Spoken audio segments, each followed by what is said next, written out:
So when I was asked to do this, to share some words of remembrance about my mom, I immediately prayed for 50% of my dad and 50% of my mom to call me into this morning, because Dad carried the emotions, and so those are running very high right now, but I really call into the spirit of my mom, who really kept it so together. So here we go. So Mom gave many, many talks throughout her time at OLV and in her role with NCCW. She was a teacher, principal, diocesan leader, and national president. She once shared with me her recipe for the outline of giving a talk, and many times she used props to support the meaning of her words. So here is her recipe, which I'm attempting to follow this morning. Number 1, give a strong, focused intro, which gives the audience the sense of what's to come. 2, the body of the message should have a united theme, using no more than 3 to 5 main points. The conclusion should bring home the message, fill it with inspiration and an invitation for not only reflection, but many times a call to action. So here we go. The 4 main points that really resonate and represent my mom are service, learning, resourceful, and I combined faith and family. So the first one, service. Mom lived her whole life in service to her faith, the community. So the prop for service is that pile of red hat and the fleece blanket. She was involved in the Catholic Church her whole life, from St. Michael's in Madison, Minnesota, to her lifelong church here at OLV. She loved this church and loved this school. It was really her second home. If she wasn't in our family home, she was here or in the school. That was where you'd find Mom. She's so proud of the church and school and the role that she carved out for herself. Christmas plays, May crownings, annual sacraments, a centennial of the parish. She was at the helm. And I remember as a pretty young kid, the parish was honoring her for her contributions to the church and the school. And there was this large, big box that was a present for her. And it turned out to be a microwave that had to be this big. And so it tells you how long ago that was and how much has changed, but our family was very excited to be able to cook and heat up food quickly in a big family. Her generosity of spirit was always wanting to serve others. And part of having this fleece blanket here, she was a sewer, a quilter, and when she moved to Heritage, she couldn't do all those things, although she had her sewing machine, but she found out about the Women's Crisis Center there, and she and her friend Elaine would tie quilts almost every day. And Anne would pick up the kits, and Bubba, they would help deliver them to those in need, especially those in crisis who needed some comfort. That was my mom. Everything she did had a lot of meaning. The last part of service is her red hat, sisterhood and companions. She loved her red hat sisters. She got to create skits and do readings and travel around the area to support kids, to support seniors, and bring some lightness to those people in need. The second one, learning. Represented by the school bell down there, Mom's love of learning was lifelong. And we heard in a story last night how she talked the nuns into starting school a year early, and her love of learning never stopped. It took her to Good Counsel in Mankato, and then to St. Scholastica in Duluth, where she learned the art of teaching.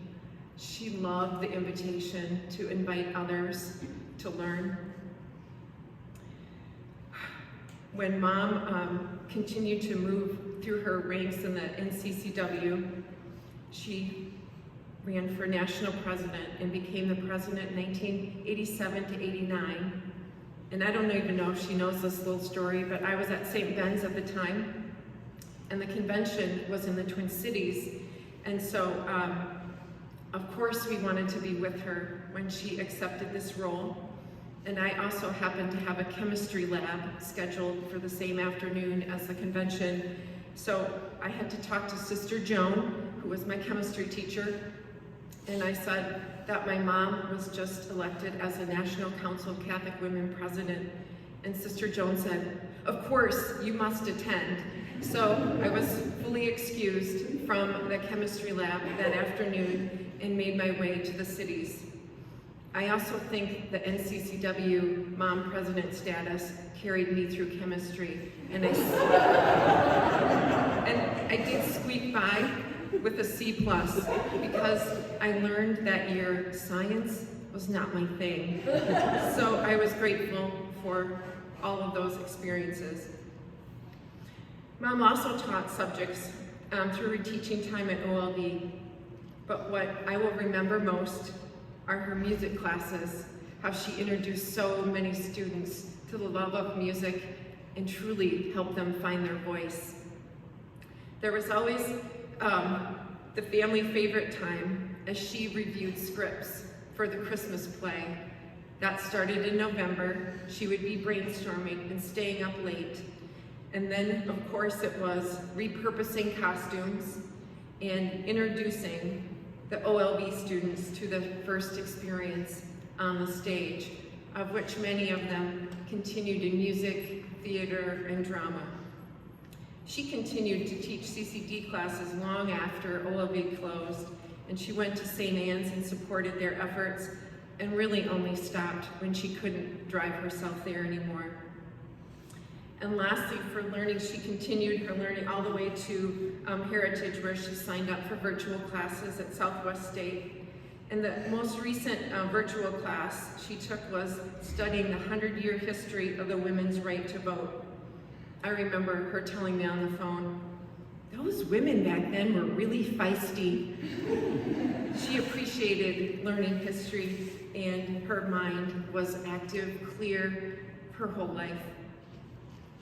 The third piece that resonates with me for Mom is resourceful. She is one of the most resourceful people I will ever know. And resourceful is represented by the jar of salsa in front of me. Mom was always saving things. She could repurpose something 3 or 4 times so it wouldn't be thrown away. And she was also repurposing it to have meaning in someone's life, or meaning to help somebody out. I do see this quality very active in my family. And we get excited when we find homes for things and that we can serve others in need. So I'm so grateful for this quality in her. And as if raising 8 kids wasn't enough, she sewed several of our clothes, prom dresses, Halloween play costumes. Our parents' bedroom both served as the sewing room, the laundry room, and often late at night, you would find her at the sewing machine when the house finally got quiet. T-shirt quilts for us, blankets, quilts from Grandpa's suits, everything had a story. Her resourcefulness would expand when Dad would unexpectedly invite others home for a meal. So in he would come, and then 2 or 3 others. She graciously stretched the offerings, and there was always plenty for all. At times, to stretch the offerings, we would sneak down into the root cellar, the famous Kramer root cellar. It housed all the food that was harvested throughout the year. Nobody can forget Grandma's pickles, the Petrachik sweet corn, her famous spaghetti sauce, beans, stewed tomatoes, lots of family favorites. It was always about running down there. We would never run out, and we would grab something off the shelf and bring it up and heat it up in our microwave. Mom was really organic before organic was really a thing, and we were always blessed to have fresh, organic, or preserved food, and that was a blessing to keep us all healthy. And Dad would always say, "Is this from the garden?" And she'd look at him with that look on her face like, "Of course, Rich, you know, it's from the garden." I don't think we ever had a potato from a store our whole growing up years. Last year, she discovered 2 sisters who would take family silver and turn it into jewelry, and that was our Christmas gift last year. She gave them a lot of our silver and turned it into all earrings and crosses, and she commissioned several different designs and then invited us to choose things that would be representative. So if you see people today, the earrings, crosses, different things, those come from our Kramer family silver. It was a way that she had to create meaning and share with us the history of our life together. Lastly, her resourcefulness. She loved to find new homes for things. It brought her so much joy. When she found that a priest loved to play the piano but didn't have one, she was overjoyed to share our family piano with him. She invited the grandkids to come choose Kramer family favorites out of the Lucan house before that transitioned to others in the community. And just this past week, we worked to share her things with Heritage, with many people at need. And Anne worked with Lori Arata, who is a staff member there, and Mary Ann shared, there's just these little pieces of Mary Ann all over Heritage, and that's the way she would have wanted it, and it would bring her a lot of joy to know that was meaningful in people's lives. The last one that I would celebrate for Mom is faith and family. And that is represented by the striped cookbook up here, which I'll talk about here at the end. Mom always had a strong sense of family. This began as her big sister role to her siblings, Kathy, John, and Chuck, with her loving parents, Chick and Marie, in Madison, Minnesota. These loving relationships formed her foundation. In fact, just recently, I think it was 2018, Mom and her siblings gathered, and they called it the Seabanan Summit. They gathered in Duluth, and they had some matching t-shirts, and they celebrated their lifelong connections. Faith and family were so intertwined for my mom that it's difficult to separate them.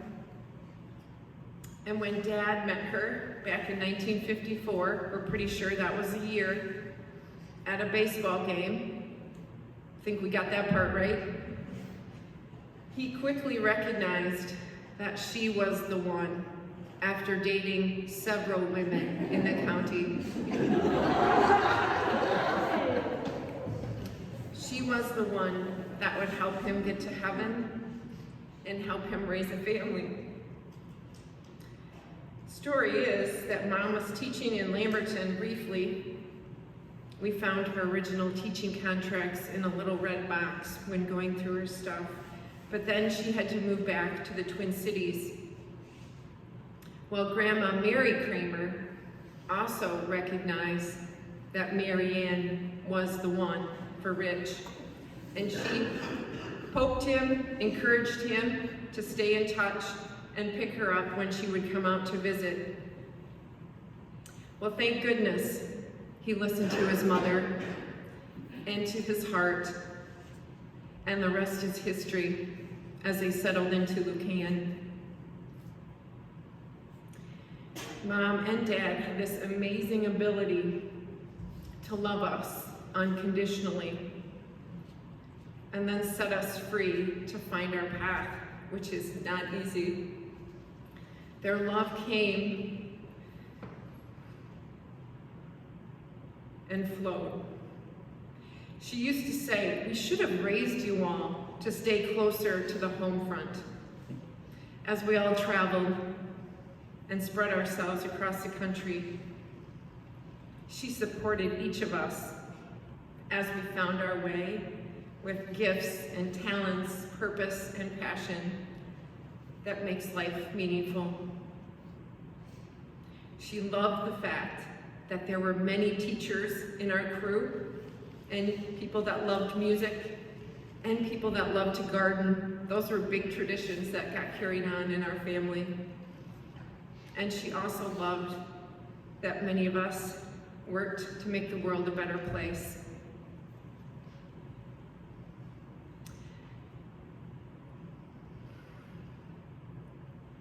Mom so loved her grandchildren. In the last week of her life, she had conversations with all of them. She loved to see Drew and Marissa's new home office, hear the latest about Zach's home renovations, and she rejoiced as Hallie shared the news about getting an interview for graduate school.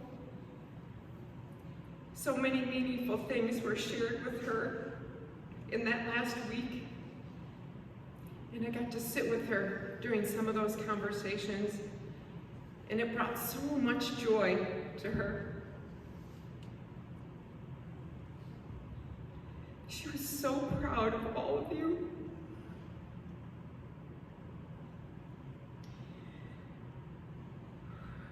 She and Dad logged many hours driving and sitting in the bleachers, audience for sports games, tournaments, plays, music performances. But Kramer camp, that was a highlight for her. Our special family time in the summer with evening volleyball games, early morning fishing trips, Mom's favorite foods, Grandpa's oatmeal, the end of the week fish fry, and of course the famous sticky buns. What day were they going to be made? The rich caramel sweet rolls that took most of a day to make, these sticky buns became a symbol of Grandma's love and something we all look forward to at every holiday. Easter egg hunts, Christmas processionals and singing, each holiday had its own traditions and rituals. 2020 offered challenges for all of us. No family gatherings, fewer visits to Heritage, and further isolation within Heritage. One of the bright spots for her for the summer was the 2020 Prior Lake Mudcat baseball season.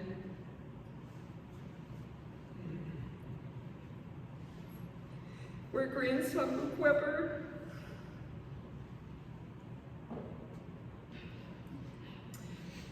was playing amateur baseball in the state tournament, which unexpectedly was happening in Milroy, Minnesota, the place where we think Mom and Dad met.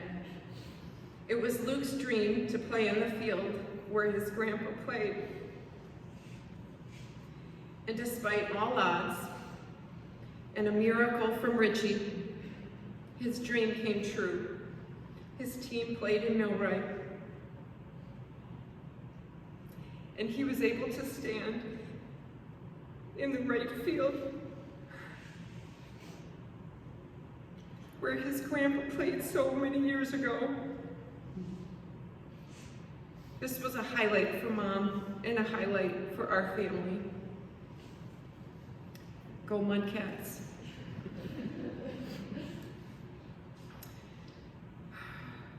This is where we wrap it up.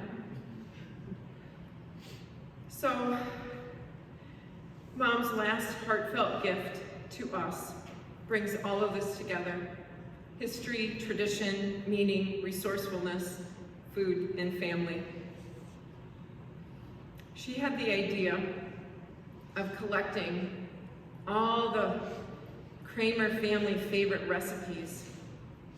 Sticky buns, Knox blocks, pickles, ice cream cake, spaghetti sauce, and printing them on her recycled paper on her computer. And grandson Zach noted that the largest section of the cookbook was desserts. And that's even with a separate cookie section.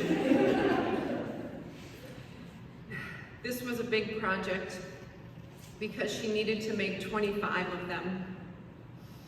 And as was her thing, she not only put the recipes in the cookbook, but she took it one step further. She saved pictures and had memory boxes of pictures for each one of the 8 kids. And Anne could be the witness when she would come visit Mom. The cookbooks and the pictures were spread all over their apartment. She wanted to personalize every cookbook and put in pictures of each one of us within the cookbook, so it would be not only hold the recipes, but pictures of our family members throughout our lifetime. She sorted through boxes of photos for months and inserted personal pictures. She was 90% done when she went into the hospital. Her angels reassured her that they would all be completed as sent out as she hoped they would be.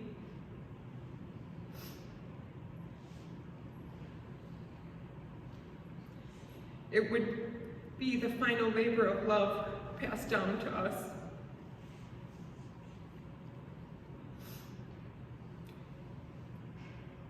In conclusion, when I shared with Kathy Plates that Mom had passed away, she said something like, "She's a lady that will last forever." I really like the sound of that. But I believe that the spirit of Mary Ann Kramer, my mom, inspires all of us, and here is her call to action. Be of service in your community. Be resourceful and give your life meaning. Be a lifelong learner. Love your family and live your faith. Her powerful spirit lives strong in her children, her grandchildren, her siblings, her in-laws, her nieces and nephews, cousins, OLV and the Lucan community, all the countless student lives she touched, and the hundreds of Catholic women and families she's worked through the years. We are all better for the meaningful ways she touched us, she loved us, and led by example.